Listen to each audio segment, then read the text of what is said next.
ஆதியாகமம் 30வது அதிகாரம் 32வது மற்றும் 33வது வசனம். நான் இன்றைக்குப் போய் உம்முடைய மந்தைகளையெல்லாம் பார்வையிட்டு அவைகளில் புள்ளியும் வரியும் கருப்புமுள்ள செம்மறியாடுகளையும் வரியும் புள்ளியுமுள்ள வெள்ளாடுகளையும் பிரித்துவிடுகிறேன். அப்படிப்பட்டவை இனி எனக்குச் சம்பளமாயிருக்கட்டும்.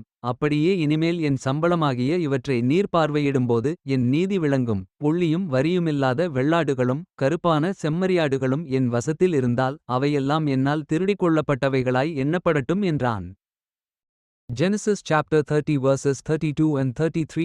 I will pass through all thy flock today, removing from thence all the speckled and spotted cattle, and all the brown cattle among the sheep, and the spotted and speckled among the goats, and of such shall be my hire. So shall my righteousness answer for me in time to come, when it shall come for my hire before thy face. Every one that is not speckled and spotted among the goats, and brown among the sheep, that shall be counted stolen with me.